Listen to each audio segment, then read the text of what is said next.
Shalom again, everybody. Ariel Tzadok here from the KosherTorah School, found online at www.KosherTorah.com. Bringing to you this lesson, which is now going to be lesson number 7 in our series of new classes in the Kabbalistic classic book, Ohel Moed. And in this class, we are going to discuss Nadundide, as we say, the topic of the time, Passover. But being that our school emphasizes, as you know, the prophetic Kabbalah, as opposed to the theoretical Kabbalah discussed by so many of my peers, we're going to look at the topic of Passover tonight from maybe a little different way than you're accustomed to seeing it in the other sources. Now, for those of you who are interested in studying, of course, the laws of Passover, there are a number of good, even actually excellent, Sephardic sources for Jewish law, which will help guide you through the observance of the Passover holiday. Of course, we endorse fully the work of the Abadi family, Rabbi Abadi, and the website www.kashrut.org. O-R-G. So if any of you have any questions with regards to Passover laws, please consult with the Rabbi's Abadi at kashrut.org. Now, I have written about and talked about the Kabbalah of Passover and even the archetypes of the mitzvot for many, many years. I've written about this for many years. We've done videos on this, which are available on YouTube. Go check them out. And for years, I've had an ebook available called Secrets of the Cycle of the Year. Well, we are right now getting ready to publish it. We're taking all of my essays for the entire year and publishing them in a single volume. So, right now it's Erev Pesach. As I said, Pesach is only a few days away. God be willing, check out Amazon.com under my name, Ariel Tzadok. All right, and all of my books should pop up there. And God bless that they should be of benefit and blessing to you. But tonight, we're going to take a little walk on the wild side. Because tonight, if you saw the advertisement for this class, I've entitled it Angel Wars. Angel Wars. And a little blurb I made on Facebook. We're going to take a little walk on the wild side. Nope. Because we have some recordings going on over there. The Rabbanit is listening in. She always watches from the sideline. You know, I'm going to tell you something. I'm going to tell you, the Rabbanit got my attention. So, you know, for those of you who are on my KosherTorah.com email list, for those of you who watch on Facebook, all right, the Rabbanit, God bless her, she's still, I don't know, maybe sanu'ah, to be nice, I think shy. She has brilliant ideas. I mean, she'll sit me down. And sometimes just stuff comes out of her. And remember, she's a young woman. I'm an old man. And you'd be surprised how the gap in years is very quickly breached by her profundity of wisdom.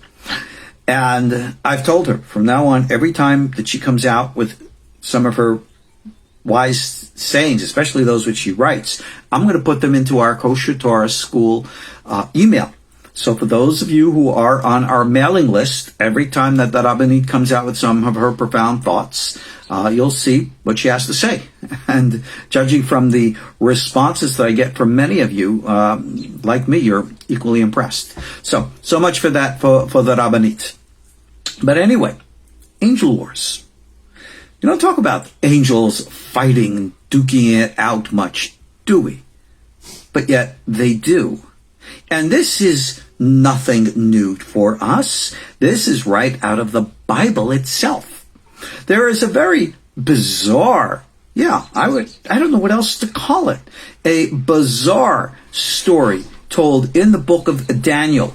And I discuss this in detail in my book, Visions of the End of Days, which includes in it my commentary, Kabbalistic commentary to the book of Daniel. And there's this bizarre story. Like I said, Daniel says a prayer to God. All right, dear God, I need an answer for something. So God sends his angel, and Daniel is praying. Finally, the angel comes after a whole bunch of weeks. And Daniel, using the modern vernacular, he said, where the heck have you been? What kept you? And the angel, who is Gabriel's a tough dude. Remember, Gabriel, he's the angel of strength, powers, soldiers, a warrior.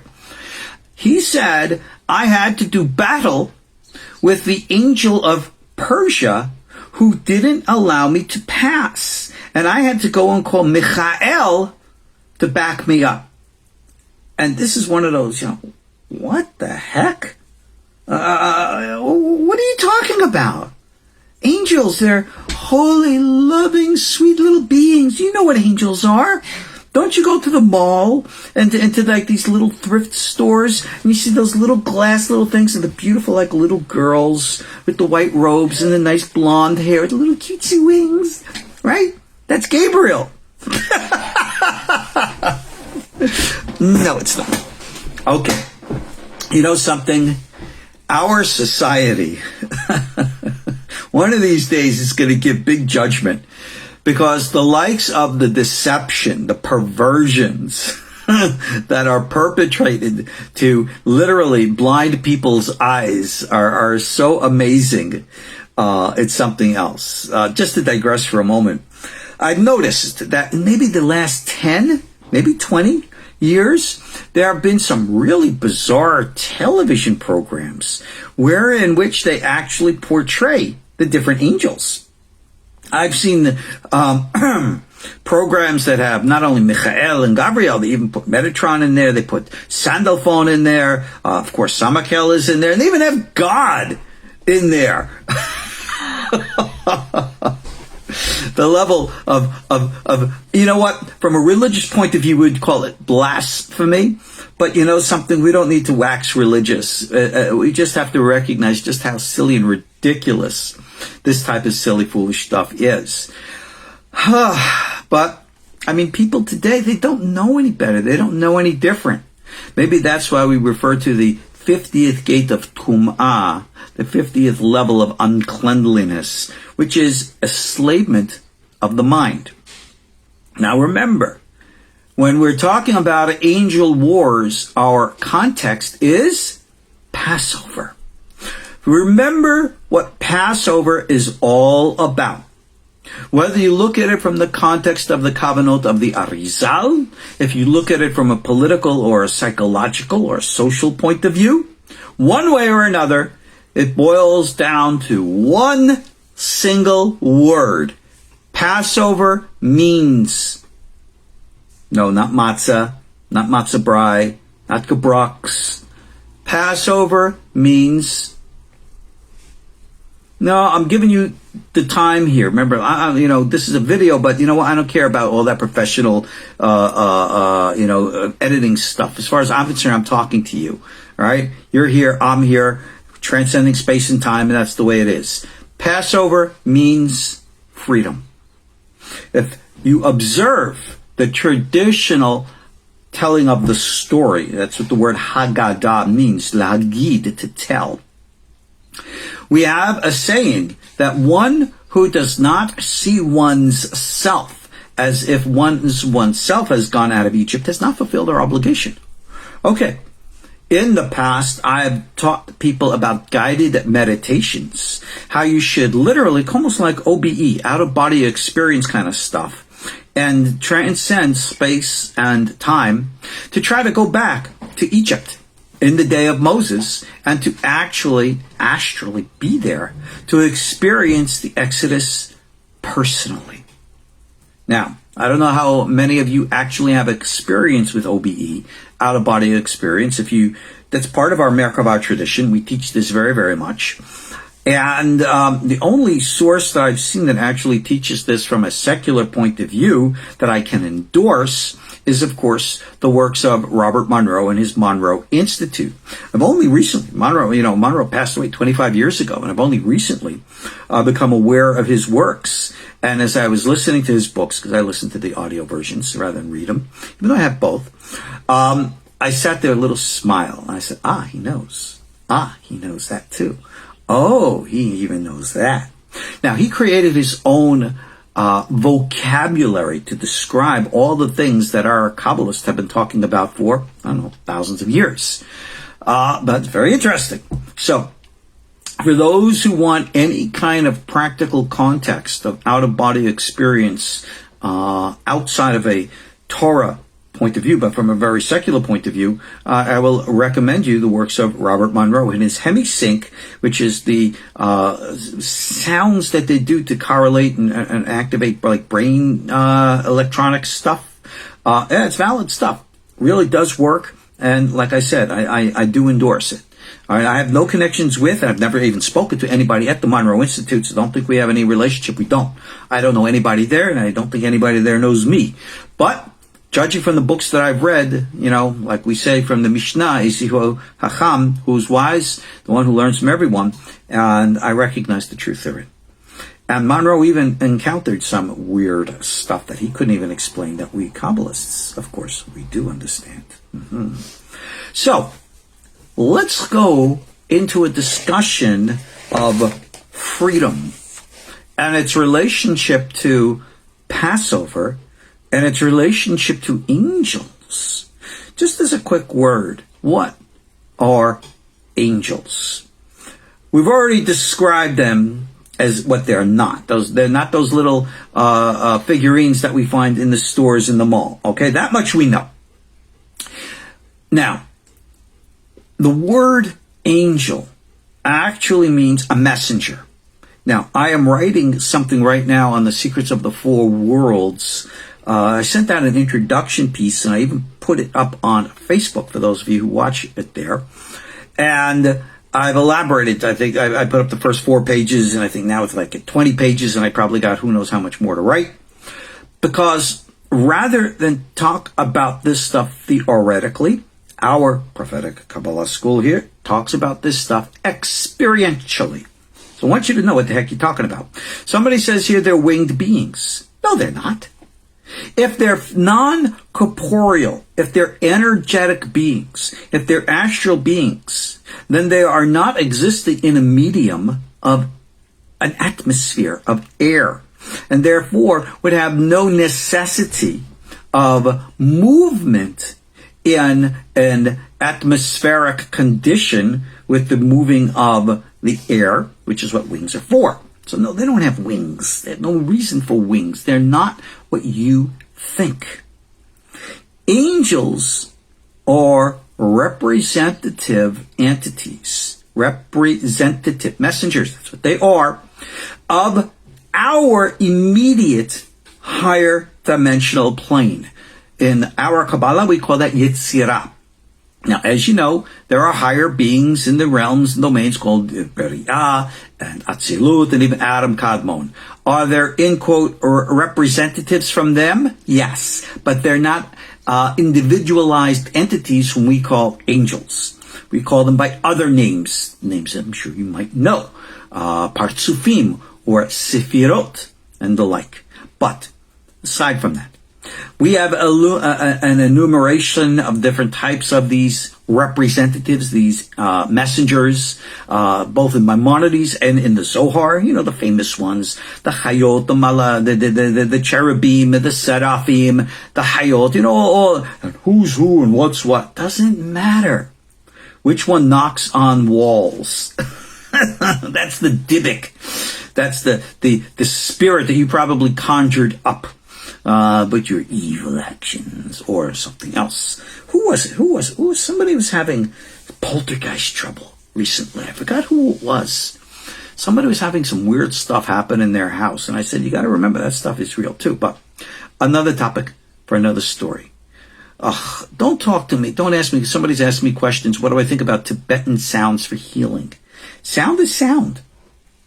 Sonic technology and its healing effects are a well-known scientific fact. Sonic technology is used in the military today. It's used in many different areas. Don't underestimate the power of sound. Remember, God created the world through sound. Let there be and there was. So there's a whole bunch of stuff with sound. And not the topic of what we're dealing with. Freedom. Freedom begins with freedom of the mind. But you're never going to understand the domain of mind until you can first conquer the domain of the heart. Now, remember it says in the beginning, God created the heavens and the earth. And that's in 7 days. And the Kabbalah said that the 7 days correspond to the 7 Sefirot. And the 7 Sefirot correspond to the worlds which we call Asiyah, the physical, Malchut, and Yetzirah, which is the emotional, which is the 6 Sefirot. Now, learn from this that dimensional plane directly above our own, which is more or less a fourth dimension, just judging from our standards of things, a fourth dimension of space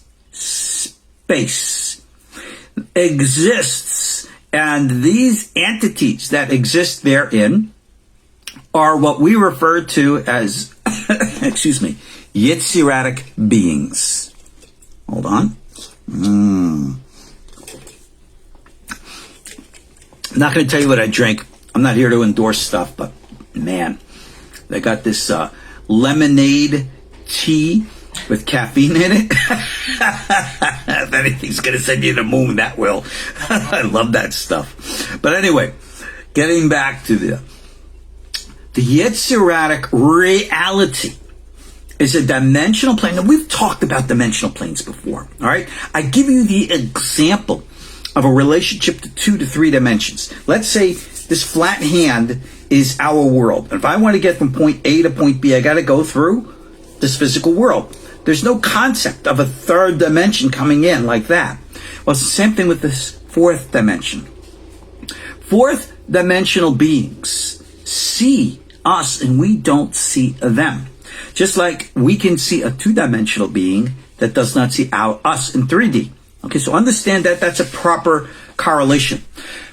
That which we call the Yetziratic universe is personified emotion. It's based upon heart. So, you have heard it said where you think is where you are at. But that's only true in the domain of Biriah. In the Yetziratic realm, which most influences us, it's not where you think is where you're at. Rather, it's where you feel is where you are at. So what you feel creates the, quote, spiritual reality which surrounds you. And that's a very, very important point to remember.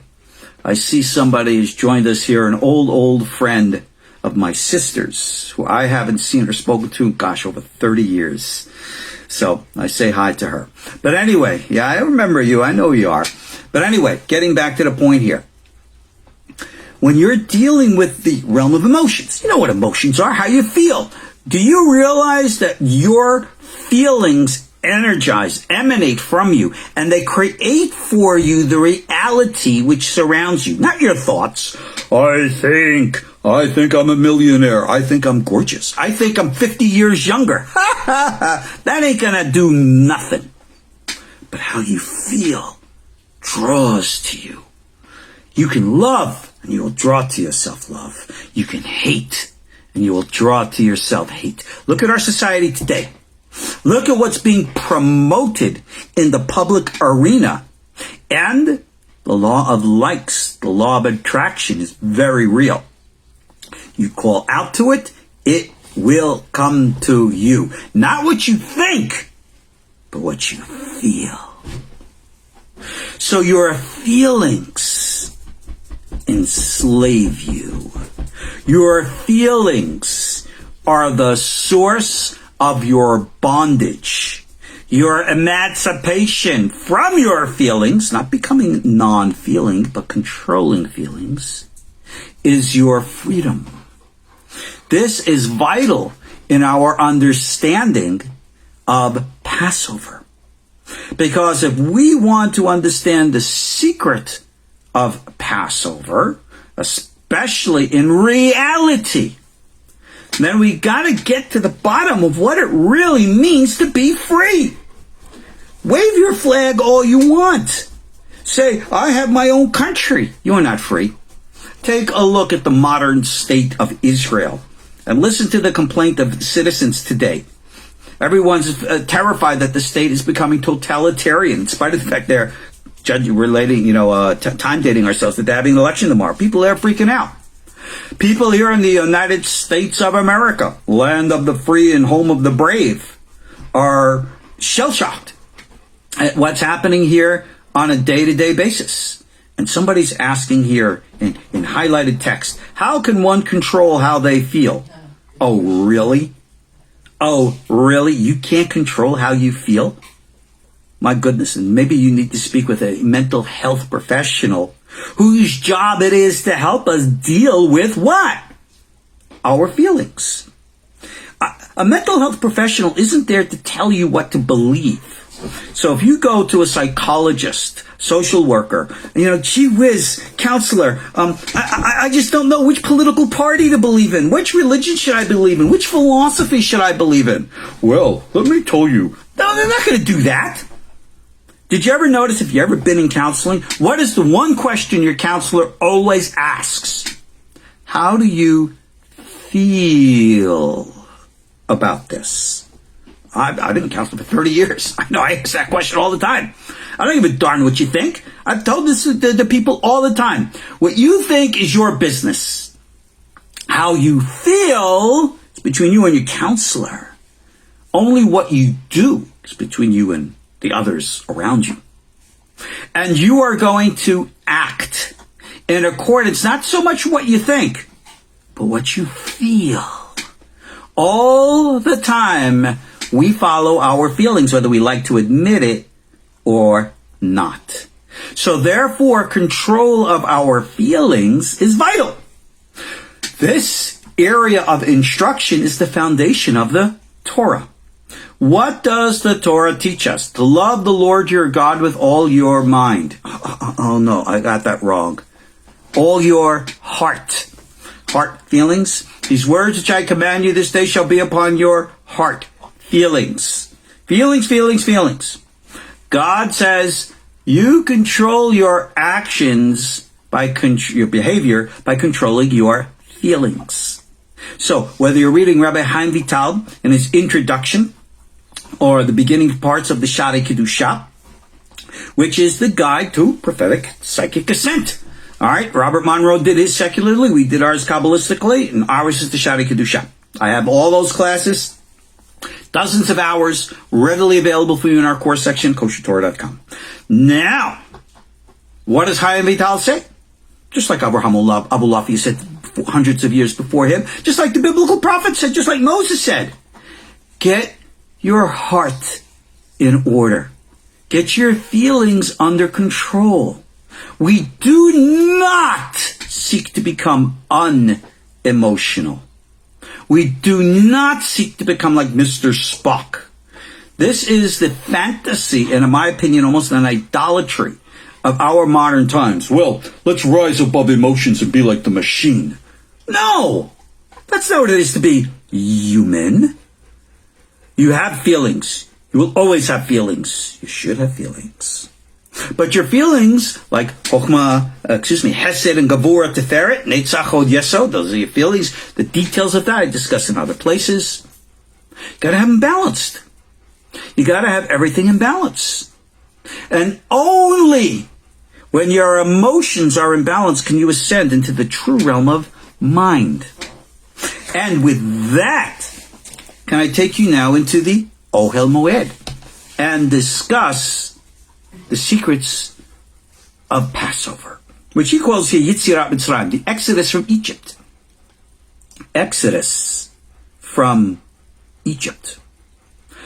And he speaks here, because he's speaking in a greater context about the Sephirah called Binah. Binah is the realm of the mind. It is the world of Beri'ah. It is the realm of the higher self, soul, called the Neshama. There are no angels as we know them in Beri'ah. All right, the only angel who actually gets into Beri'ah, this head is there, is called Metatron. Head's in Beri'ah, body in Yetzirah. Why? Because that's the conduit of our humanity. Secrets of which I discuss in 101 different places, not to elaborate right now. In the new essay which I'm writing right now on the four worlds, I'll have all this discussed there. The mind is the source of freedom. So he states here, B'midah hazot, in this attribute called Bina, Yutzu Yisrael meMitzrayim. This is the attribute which brought Israel out of Egypt. Just God brought him out of Egypt. Remember what happened years later with regards to the sin of the spies. Year before, they had the sin of the golden calf. They made a mistake. They wanted to serve Hashem, God only, but they made a mistake in their intellect about how that was to be done. Well, a mistake of the intellect, that's a mistake in their thought. God forgave that, says, okay, no, we'll deal with that. We'll proceed, move forward with that. A year later, they had the episode with the spies. There, they were terrified in their hearts and their emotions. And God pretty much concluded, I could take them out of Egypt, but I can't take Egypt out of them. So let them drop dead in the desert. All right? I can't deal with you. You're slaves to the end. You don't get it. So therefore, if you really want freedom, Passover style, you gotta connect with the mind, Bina. B'zeh sod, and he says here, this is the secret. Quotes here the verse from Exodus 13, verse 18. V'chamushim olu b'nei Yisrael me'eretz Mitzrayim. The children of Israel went out of Egypt, and the Hebrew word is chamushim. Most people translate that as armed. But the word chamushim is also like hamishim, which means 50. The 50th gate, of course, corresponds to the Sefer Bina. And then he states here, Umina zuroot ulmata, and from the arms and below, nikraim bet avadim. Being that the mind is in the head, from the body and below, he calls here from the arms, he says this is called the house of slavery. Remember, this is all symbolic language, but very, very applicable. Shesham shivim sarim shel umot, because there reside the 70 princes of the nations, from the power called Gevurah, from the left side. Now, what is all this symbolism of severity and left versus right? What's wrong with left? Left, right, both the same. Okay, let's just discuss some symbolism here. Right means expansiveness. Left means restrictive. That's the symbol. So what do the angels of the nations do? They are restricting consciousness. How do angels do this? Read very carefully Daniel and other places in the Bible. Angels, as emotional beings, tap into our unconscious and subconscious and influence us unconsciously by manipulating our emotions. When it says at the Tower of Babel that God changed everybody's languages, do you really think that all of a sudden, the next morning, people woke up with 100 fully developed languages, with grammar, syntax, and everything else? Come on now, let's put a little mythology aside, please. What they did was change the hearts of the people that were unified and created this spirit of division, and therefore created division. That is what the Malachim do. They instigate isolationism, division. And in order to solidify division, they create strife, argument, conflict, war. And that thing only reinforces over and over again division, division, division, division. And that is exactly what these, in quote, 70 angels of the nations do. Why are they doing this? Because there is a purpose in the division. But the purpose of the division is not to be divided. Surprisingly, it's to be unified. To recognize that in every expression of division, there is still the underlying unity which unites. That cannot be felt. That can only be thought. So the angel's job is to cultivate the Yitzhiratic reality of emotions with the intent that it projects people's thoughts upward into thought to recognize integrated unity. Because if you're expanding out and everything's all fluid, there's no construct there. But within the context of the left, and remember, the Sefirat Bina is also of the left. So you have the higher left, which is freedom, the lower left, which is slavery. Subjugation to emotion, slavery. Emancipation of the mind, freedom. Bina, Gavura, both Sefirot of the left, because both provide structure. But the structure of one compared to the structure of the other are almost diametrically opposed. So these angels, who we call the 70 angels, that's their job. And that's why they're there. And this is what explains why nations to this day struggle and fight. So, just to digress for a moment, the angel of Persia, who held back Gabriel, where is he today? Well, we have 70 angels. That's a symbolic number. Who knows how many real angels numbers there are, how many are doing this and whatever. The actual status and function of this higher dimensional government, I don't know how many of us really know the actual details thereof. We interact with it on a regular basis, but no one, I think, has been actually invited into the heavenly Sanhedrin or the heavenly Knesset or the heavenly Congress to sit and watch the argument of the angelic senators. That'd be rather interesting. But to the best of my knowledge, we have no record of that in any of our literature. But we do know it exists. Judging from the experience of our world, we see it, so we know it. Don't know today the identity of the angel of Persia.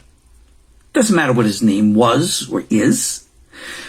The nature and identity of ancient nations, Egypt and Assyria and the like, we don't know who they are today. Ancient Rome. We know the famous nations or peoples of whom we speak in all Judaic literature, Esau and Ishmael.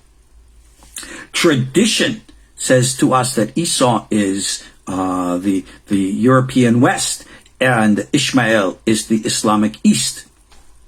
That may or may not be true. That's what's written. But remember, when we're dealing with actual functional entities, they have their own rules and regulations. So who, for example, is the angel of the United States? Who is the actual angel of China? Who is the actual angel of Russia? I will tell you one thing. At this moment, those three entities are in a state of conflict. Why? Is it something guided by a higher hand? I would think so. But notice the nature of how these three entities are operating. They are putting thought into the collective consciousness of the individuals in their respective domains.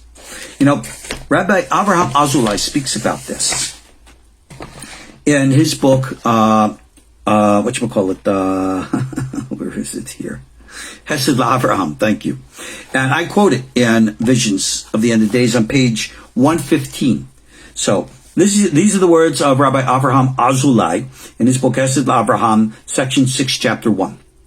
And he states, and I quote, each and every nation below has above a corresponding prince, angel, for his land. Each one stands facing his land, and he receives from the external 10 crowns and 7 palaces. In other words, the Sephirotic pattern above. From there he nourishes his nation, be it energy or shefa for the people's souls, or be it for their financial sustenance. All the spiritual energy that nourishes his land comes to it through the prince that sustains it, for he has a portion in the upper firmament. Thus all physical armies are like his spiritual armies, and the physical land and forces are just like as much his as are the spiritual. No earthly king can defeat another earthly king before there is a prior war between the 2 heavenly princes and their armies above. Okay, how do you think angels fight? You got angelic armies. Now, they exist in a dimensional reality which is, by our standard, non-corporeal. So they're not physical. So if I have a non-physical army versus another non-physical army, what would happen when I open up fire with my non-physical M16? Boom, boom, boom, boom, boom, boom. Well, my non-physical bullets are going to hit my non-physical enemy, who the bullets going to go through. No, bullets aren't going to work. So I'm going to go to my astral energy and punch him in the mouth. He doesn't have a mouth. There's nothing to punch. To think of warfare in the state that we might think today in our physical construct is a fantasy. The entities and how they fight is in the realm of emotional manipulation. And who can control the feelings of a nation? That is how combat is fought. Now, getting back to our book here. We know where it states, right in the 10 Commandments, God says, I am the Lord your God who brought you out of the land of Egypt from the house of slavery.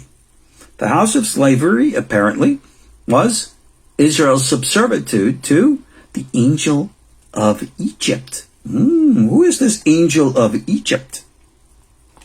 And he states here that Egypt is considered second in importance of all the lands next to Israel itself. Quoting here Genesis 13, that Egypt is considered like the garden of God, and that the prince of Egypt is the head of all the princes of the nations, and he rides in the Merkava chariot second only to that of Hashem.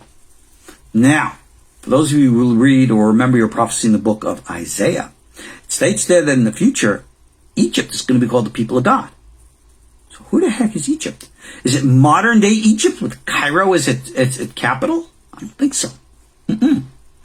Egypt, like Assyria, like today Babylon or Esau and Ishmael, are archetypal representations of what these energy patterns actually are, or who these angels really are.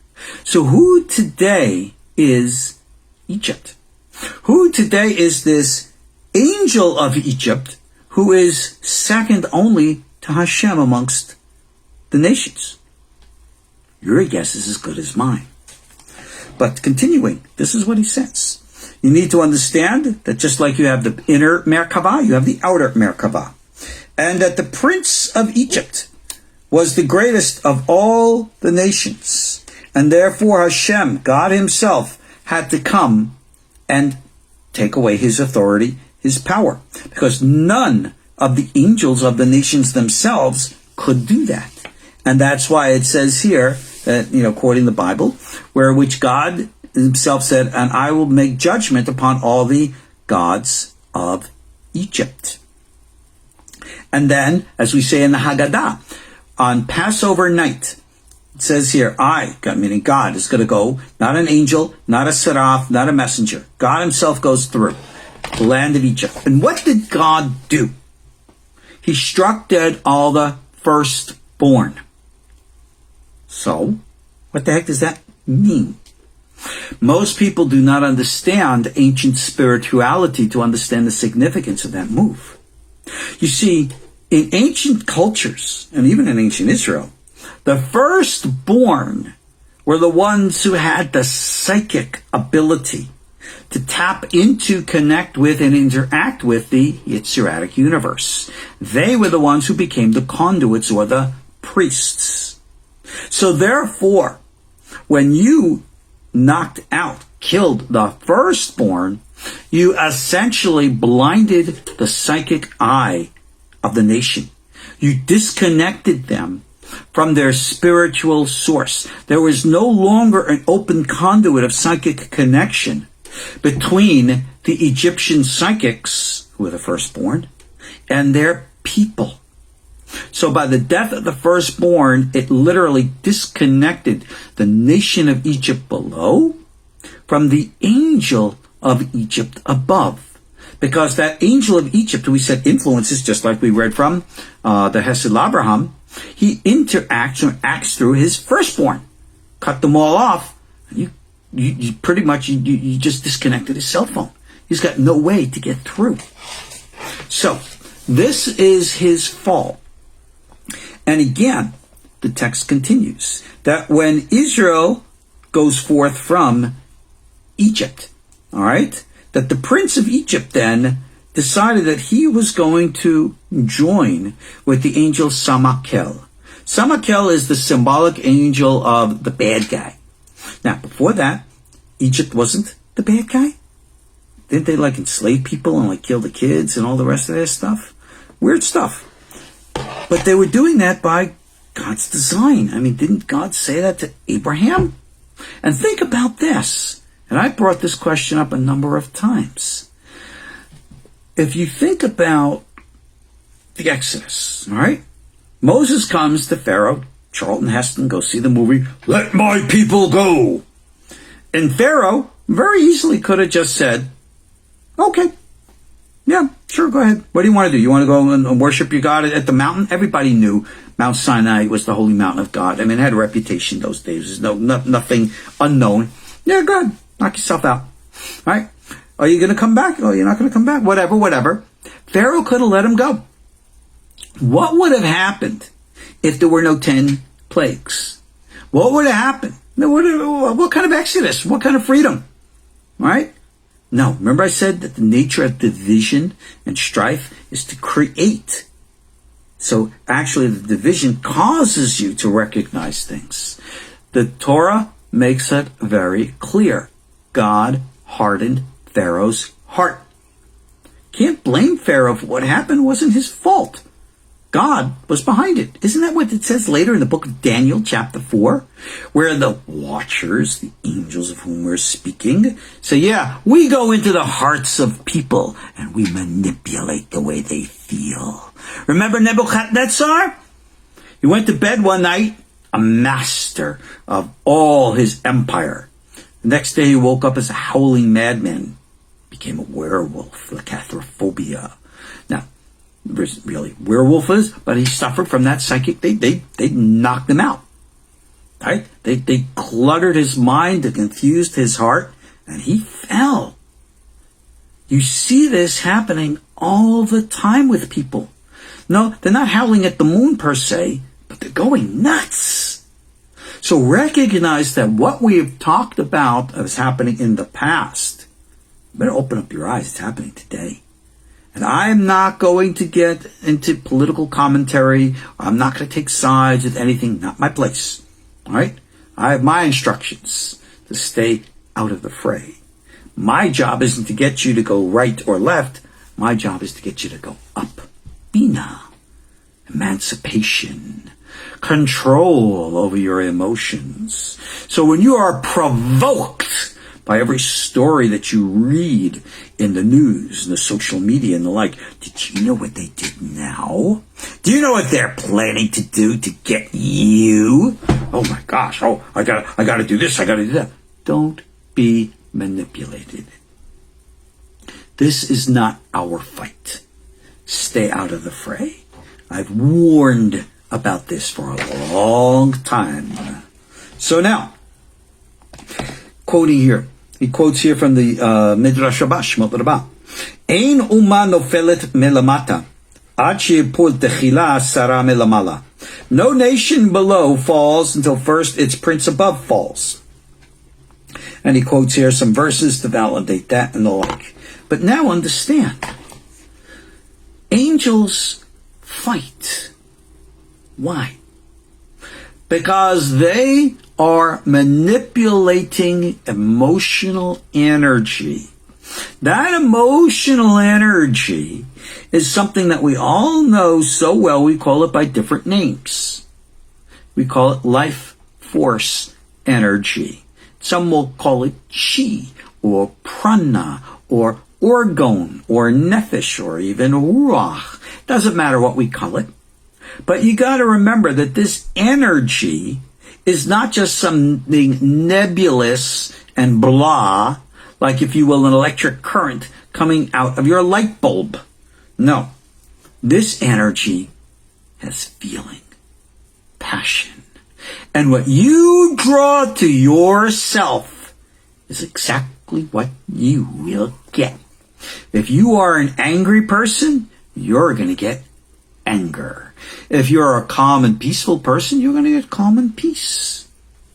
And that is the great secret of things. So when there is manipulation at a collective level, people are, like the individual, mesmerized, hypnotized, mind control. You know a very good example of this. Look at what happened to the good German people in 100 years ago, back in the 1920s and the 1930s. German people were decent, good people. They were brilliant, they were enlightened, they were liberal, whatever the like. Look what happened to them. They became Nazis. And they became so completely disconnected from any sense of compassion towards their fellow human beings. They perpetuated the Holocaust, as we know. And remember something about the Holocaust. Yes, 6 million Jews died in the camps. But I think it was about 12 million non-Jews also died.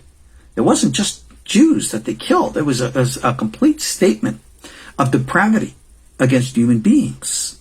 That mentality of disconnection from our fellow human being happens again today in its own forms. So what do we do about this? This is why and how we have to remember what Egypt means. Subservience to emotional imbalance. And God brought us out of Egypt and gave us, from the power of Binah, the power of mind, the secret of emotional stability. Remember, we don't become non-emotional. We are not Mr. Spock. We are not Terminators. We are human. And we have love and we have hate. Because, like it says in Ohel, there's a time and a place for all things under heaven. But we are balanced with these things. Let me share with you something which is not a secret. I'll bet you every one of you know. Okay? You'll forgive my unrabbinic choice of words, but it will make the point. Life sucks. There you go. Life sucks. You all know it. There are good days and there are bad days. I have never met any human being ever who can tell me, absolutely everything in my life since the day I was born is absolutely perfect. I've been happy. I've never been sad. Everything is absolutely great and perfect without any problems whatsoever. Never met that person. I've met wealthy people. I've met poor people. I've met intelligent people. I've met ignorant people. I've met people of all kinds. And guess what's the one common denominator? Emotions. We all have them. We all have our highs and we all have our lows. And there are some people who can go with the flow and get along. That's very Taoist, but it's also very Torah. And there are those who say, no, I'm going to fight. I want things to be my way. And they have to be my way. And I'm going to fight the world. And I'm going to fight the universe. And I'm going to fight nature. Knock yourself out. Those are the people who usually find to be very angry, frustrated, and depressed. Because if you're like going against heavy current in the movement of water. I'm going to go against the current. Okay, knock yourself out. There's a time and a place for everything under heaven, and you're not going to change that. This is why our Torah teaches us the secret of Passover is to get above emotional instability. We go through the center column. Remember? Physical world, Malchut. Emotional, the libido, the creative energy is Yesod. That takes you into your heart, Tiferet. And you can go all the way up, but first you go through Bina, the mind. The mind is called mummy, mother, because when you can think clearly, then you can handle the emotional turmoil. I didn't say the emotional turmoil goes away. I said you could handle it. There's a big difference. There is no magic wand to make everything beautiful. So don't think to turn to drugs or any of this other weirdo stuff to make things go away. It doesn't go away. All that goes away is your inability to deal with it. That is the secret of Passover. The conquering of the angel of Egypt, who, mind you, is considered second only to Israel. I don't even know who this angel of Egypt is today. No one does. But Egypt is a place called narrowness, Mitzarim, right? Narrowness. Pharaoh, right, was considered, again, the conduit of God. Pharaoh brought about the Exodus. God used Pharaoh. Nowhere does it say Pharaoh stood up to God and said, I defy you. No, Pharaoh had no choice. Pharaoh went to bed at night, probably thinking, okay, you know what? Tomorrow I think it's a good day. I'm going to let the Jews go. Yeah, it's good for the nations, good for the people, it's good for everybody. Peace, love, rock and roll. And he woke up the next morning. No! What happened? They spoke to him in his night. God did. God set it up. Moses knew it. It was all being played out so that Egypt would lose its place in its time. But yet, this angel called Mitzrayim is still second to God today. And in the future will become up and above. They will no longer be on the side of division, but on the side of unity. So today we seek unity. Passover means freedom. Freedom from influences which control our hearts and through them our minds. Passover means freedom from emotional imbalance. Doesn't say freedom from emotions, but imbalance. It doesn't make us all the same. We are all different. We all have our different political beliefs, our different philosophical beliefs, our different religions. I don't care. Doesn't matter.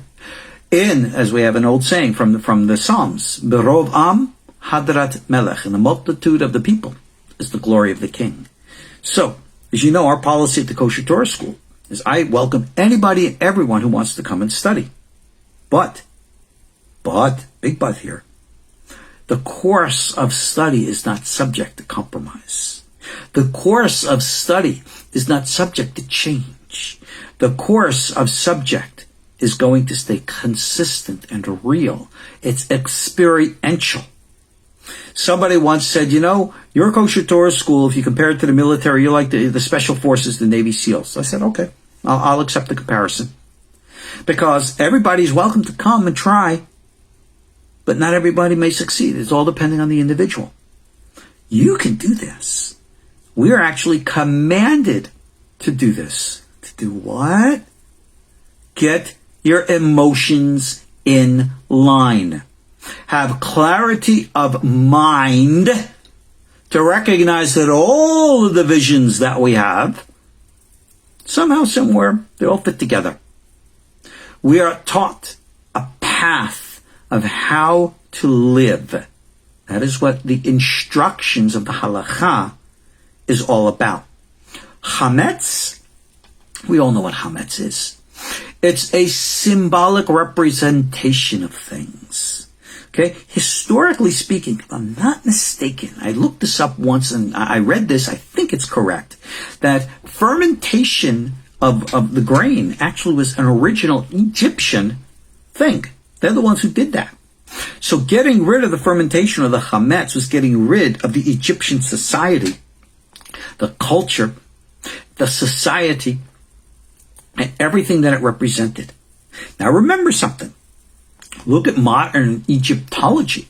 The ancient Egyptians were the last thing in the world that you would think was the modern depravity. When you think of modern depravity, we can think of things like the big cities today. We symbolize Las Vegas or any of these other places. That's Egypt. No, that wasn't Egypt at all. Egypt was not like that at all. Right? It was very different. They were very close to the truth. Just one's grade off. And that little itsy bitsy grade is what Hashem, God, brought us through. To enlighten us of the integrated unity. God never said to Israel, everybody else has to become like you. No, God never said. That's why you have 70 angels of 70 nations. The ultimate goal is not that there's only going to be one nation. The ultimate goal is all the nations are going to come serve and subservient to the one. The return to our mother, Bina, the mind, emancipation. And all the differences between the Chinese nation, the Russian nation, the American nation, the European nation, the Israelite nation, the Arab nation, even the Palestinian nation, which I'm not so sure it is, but it is. We will see the underlying integrated unity underlying all, and we'll go, oh, that's interesting. We really don't have anything to really fight over, do we? That is the freedom of Passover. So, when you're at your Seder tables and you're going to be reciting your Haggadah story, I don't care if you're doing Orthodox, now whatever you do, keep that thought in mind. Freedom is the message of Passover. Balance of emotions in a heart. Not the disillusion, but the harmony, the balance. Respect for all, balance for all. Project that thought. Think it. Feel it. Project it out. Visualize as if the brain waves are going through your head saying, let there be balance. Let there be alignment. Let everything be cool. There you go. Just like we said in the Haggadah, one has to see oneself as if oneself has come out of Egypt. Not just as an historical issue or historical experience, OBE out of the body type stuff, but psychic, psychological, experiential. Get yourself emotionally balanced. Get yourself out of emotional imbalance. That is Egypt. Experience true freedom. That's the message of Passover. That is how we experience it. That's the prophetic Kabbalah. So take that. God bless you. Take it to your Passover tables. And again, thank you for your continuing support of our KosherTorah school. Remember, because you are here for me, that I can be here for you. Remember, for those who make a gracious donation, $180, we give you one of our free little angelic t-shirts over my shoulder here. And that's it. My books are on Amazon.com. Courses are on our KosherTorah school page. Watch for the new stuff. Join our school. Become a supporting member at $50 a month or more. And receive my private writings and other stuff. Judge for yourself if you think it's worth it. I've never had any of my students disappointed. That's all. They have their own issues and problems. But remember something. I have a requirement. You want to become a member of the school? You gotta actually talk to me. I gotta work with you. That's what it's all about. We become personal. Some people are afraid of that. Anybody who knows me knows there's nothing to be afraid of with me. What you see is what you get. That's just the way it is. Alrighty, guys. Have a kosher, happy, healthy Passover holiday. For the record, we will not be here next Monday night, simply because that is the end of the Passover holiday, and the time of Havdalah, the end of the holiday, will be too late for us to have our normal Monday night class. Whether we'll have a class during Passover or not, that's going to be depending on whether the Rabbanit and I want to see if we can take a wild runaway time and do something emotional together. Alrighty, guys. Have a great and wonderful time. Happy Pesach. Thank you for your support of our KosherTorah School. See you all next time. Shalom.